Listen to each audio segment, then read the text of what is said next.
ॐ नमः पार्वतीपतये हर हर महादेव हर।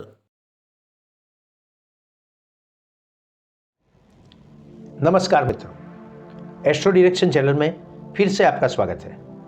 हमारी चैनल पर हम आपके लिए लेकर आते हैं ज्योतिष की कुछ महत्वपूर्ण जानकारियाँ और इसके साथ साथ हम आपके लिए लाते हैं कुछ महत्वपूर्ण ज्योतिषी उपाय जिन्हें करने से आप अपने जीवन में सुख, शांति और समृद्धि प्राप्त कर सकते हैं।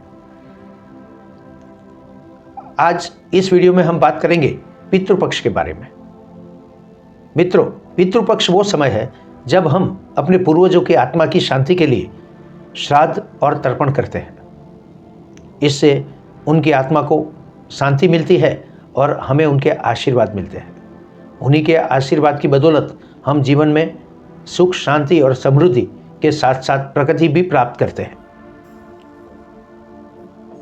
इसके साथ साथ हम आपके लिए पितृपक्ष में करने वाले कुछ महत्वपूर्ण उपाय भी लेकर आए हैं जिन्हें करने से आप अपने पितरों को निश्चित तौर पर प्रसन्न कर सकते हैं। उन्हें मानसिक शांति मिलेगी और हमें उनका आशीर्वाद के साथ साथ सुख, शांति, समृद्धि, स्वास्थ्य और संतोष भी प्राप्त होगा। पितृपक्ष, जिसे श्राद्ध पक्ष भी कहा जाता है, हर साल भाद्रपद मास की पूर्णिमा से लेकर अमावस्या तक के अंतराल को पितृपक्ष माना गया है। इस साल पितृपक्ष की शुरुआत 18 सितंबर से होगी तथा पितृपक्ष की समाप्ति तारीख 2 अक्टूबर तक होगी। ये समय उन लोगों के लिए काफ़ी महत्वपूर्ण है जिनके पूर्वजों का स्वर्गवास हो चुका है।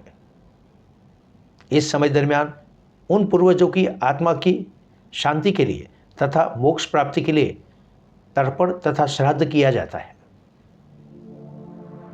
ये समय इसी वजह से काफ़ी महत्वपूर्ण है। ये समय हमें अपने पूर्वजों की याद दिलाता है और उनके प्रति सम्मान अर्पण करना, उनको प्रेम पूर्वक याद करना और उनके पीछे दान तथा पुण्य करना, ये हमारी जिम्मेदारी बनती है। इस जिम्मेदारी को हमें श्रद्धापूर्वक निभाना चाहिए। ऐसा करने से हमें पितरों का आशीर्वाद प्राप्त होता है और इसी आशीर्वाद से हमें हर समस्या से हमेशा ही छुटकारा प्राप्त होता है। सुख, शांति, समृद्धि और प्रगति मिलती ही रहती है। ज्योतिष के अनुसार अगर किसी की कुंडली में पितृदोष है तो उनको अपने जीवन में कई समस्याओं का सामना करना पड़ता है, जैसे कि लगातार धन की कमी महसूस होना, अपने जीवन में, वैवाहिक जीवन में हमेशा ही प्रॉब्लम उत्पन्न होना, कुटुंब में या घर में किसी व्यक्ति का अविवाहित होना, स्वास्थ्य से संबंधित परेशानियों का सामना करना, घर में कलह और कंकास का वातावरण, विद्याभ्यास में अड़चनें, कैरियर में प्रगति में हमेशा ही रुकावट, ऐसी सब बाबतों में पितृदोष जिम्मेवार होता है। अगर किसी की भी कुंडली में पितृदोष है तो पितृपक्ष का ये समय पितृदोष को दूर करने के लिए काफ़ी महत्वपूर्ण माना गया है। इस समय दरमियान कुछ सरल उपाय करने से पितृदोष से मुक्ति मिल सकती है। अगर कोई व्यक्ति श्रद्धापूर्वक इस समय दरमियान श्राद्ध तथा तर्पण करता है, दान तथा पुण्य करता है, तो पितृदोष से मुक्ति मिल सकती है।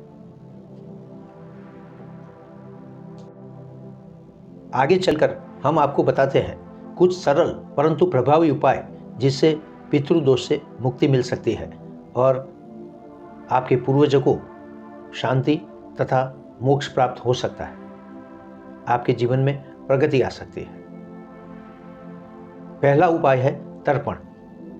तर्पण को सबसे सरल और सबसे प्रभावी उपाय माना गया है। तर्पण करने के लिए जल, दूध, कुश, काले तिल तथा सफ़ेद वस्त्र का उपयोग किया जाता है। इसमें गंगा जल भी शामिल किया जाता है। इन सब चीज़ों को सम्मिलित करके अगर कोई व्यक्ति पितरों का तर्पण करता है तो उनके पितरों को और उनकी आत्मा को शांति मिलती है। पितृ इससे प्रसन्न होकर उस व्यक्ति को हमेशा ही समस्याओं से मुक्ति का आशीर्वाद देते हैं। तर्पण करने के दरमियान घर के पास यानी कि घर के आंगन में ये उपाय कर सकते हैं, या फिर नदी किनारे जाकर भी आप तर्पण कर सकते हैं। विशेषकर अमावस्या के दिन तर्पण करना अति शुभ और उत्तम परिणामदायक माना गया है। दूसरा उपाय है कौओं तथा गाय को भोजन कराना। पितृपक्ष के दरमियान अगर आप कौवे को भोजन कराते हैं तो आपके पितृ अति संतुष्ट होते हैं। कौओं को पितरों का संदेशवाहक माना गया है और इसी वजह से कौओं को भोजन कराना बहुत ही महत्वपूर्ण माना गया है। अगर आप कौओं को पितृपक्ष के दौरान भोजन कराते हैं तो ऐसा माना जाता है कि ये भोजन आपके पितरों तक पहुंचता है और पितृ इससे संतुष्ट होकर आपको उत्तम आशीर्वाद देते हैं। वैसे ही गाय को हरा घास और रोटी खिलाना भी एक उत्तम उपाय है। इससे भी आपके पितृ संतुष्ट होते हैं और आपको उत्तम जीवन का आशीर्वाद देते हैं। तीसरा उपाय है पीपल के पेड़ की पूजा करना और जल चढ़ाना। कहा जाता है कि पीपल के पेड़ में भगवान नारायण, माता महालक्ष्मी, शनि महाराज और पितृ देवताओं का वास होता है। अगर आप हर रोज सुबह उठकर पीपल के पेड़ की जड़ में जल समर्पित करते हैं और प्रदक्षिणा करते हैं तो इन सभी देवताओं का आपको उत्तम आशीर्वाद प्राप्त होता है।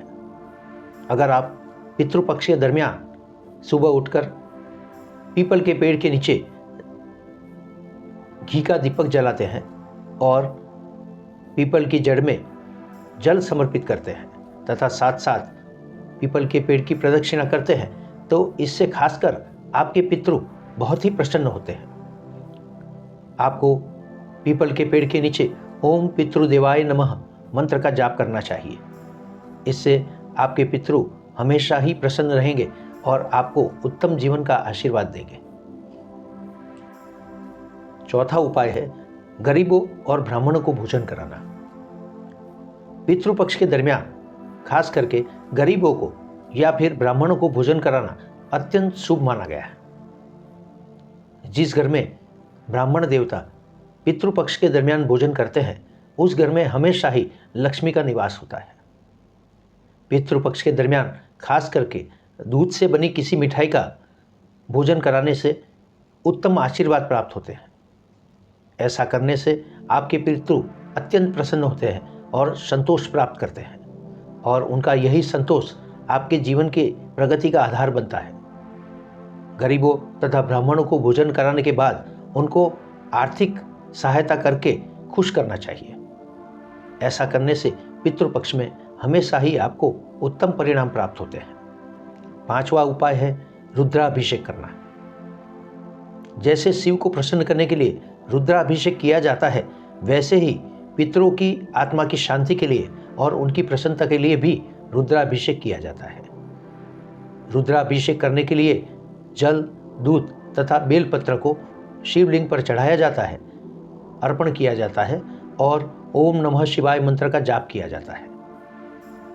अगर पितृपक्ष में आप ऐसा करते हैं तो आपके पितरों की आत्मा को संपूर्ण शांति मिलती है और आपको उनका आशीर्वाद मिलता है। शिव जी तथा पितृ देवताओं के आशीर्वाद से आपके जीवन से हर समस्याओं का अंत होता है और पितृदोष से भी आपको मुक्ति मिलती है। किसी भी समय या फिर पितृपक्ष में पितरों को प्रसन्न करने के लिए और उन्हें शांति प्राप्त कराने के लिए पितृ गायत्री मंत्र का जाप करना भी एक सर्वाधिक उत्तम उपाय माना गया है। जैसे गायत्री मंत्र का जाप करने से शांति प्राप्त होती है वैसे ही पितृ गायत्री मंत्र का जाप करने से पितरों को शांति मिलती है और वो हमेशा ही प्रसन्न होते हैं। उनकी प्रसन्नता से आपको शुभ आशीर्वाद की प्राप्ति होती है। पितृ गायत्री मंत्र इस प्रकार है। ओम तत्पुरुषाय विद्महे पितृलोकाय धीमहि तन्नो पितरः प्रचोदयात्। पितृओं की प्रसन्नता प्राप्त करने के लिए पितृस्तवन का पाठ करना भी एक उत्तम उपाय माना गया है। अगर आप हर एक मास की अमावस्या या पूनम के दिन पितृस्तवन का पाठ करते हैं तो आपको शुभ परिणाम प्राप्त होते हैं। खास करके पितृपक्ष में तो पितृस्तवन का पाठ हर रोज करना चाहिए। पितृपक्ष की अमावस्या के दिन इसका पाठ करने से पितरों का आशीर्वाद प्राप्त होता है और पितरों को अत्यंत शांति मिलती है। पितरों की शांति के लिए भगवत गीता के 11वें अध्याय का पाठ करना भी एक अत्यधिक उत्तम उपाय माना गया है। इस अध्याय का पाठ करने से आपके पितृ संतुष्ट होते हैं और आपको जीवन के शुभ आशीर्वाद प्राप्त कराते हैं। इस अध्याय में भगवान श्री कृष्ण ने अर्जुन को अपना विराट स्वरूप दिखाया था। ये विराट स्वरूप हर आत्मा का प्रतीक है और इसी वजह से ये अध्याय का पाठ करने से पृथ्वी पर हर एक आत्मा को शांति प्राप्त होती है। आपके पूर्वज जो स्वर्गवासी हैं उनके मोक्ष की तरफ की गति के लिए इसका पाठ नियमित तौर पर करना चाहिए। पितृपक्ष में अगर आप नियमित तौर पर इस अध्याय का पाठ करते हैं तो निश्चित ही आपके पितरों को मोक्ष की गति प्राप्त होती है। आपके जीवन में भी सकारात्मकता आती है और आप एक पॉजिटिवनेस के साथ आगे ही बढ़ते जाते हैं। तो दोस्तों, इस साल के पितृपक्ष में आप इन प्रभावी फिर भी सरल उपायों को अपना सकते हैं और इससे अपने पितरों को शांति प्राप्त करा सकते हैं। पितृस्तवन तथा भगवत गीता के 11वें अध्याय जैसे उत्तम उपाय करने से आप अपने पितरों को मोक्ष की तरफ गति करा सकते हैं। पितृ आपसे प्रसन्न होकर आपको शुभ आशीर्वाद प्राप्त कराते हैं। आप अपने जीवन में सरलता से प्रगति करते जाते हैं। हर बाधाएं, हर समस्याएं आपसे दूर होती जाती है। मित्रों, अगर आपको ये जानकारी लाभदायक लगी हो तो इस वीडियो को लाइक करना न भूलें। अपने सगा संबंधी तथा मित्र वर्ग के साथ इसको शेयर करें तथा चैनल को सब्सक्राइब करें। ऐसे ही वीडियो और जानकारी को प्राप्त करने के लिए हमेशा ही आप हमारे साथ जुड़े रहें। धन्यवाद।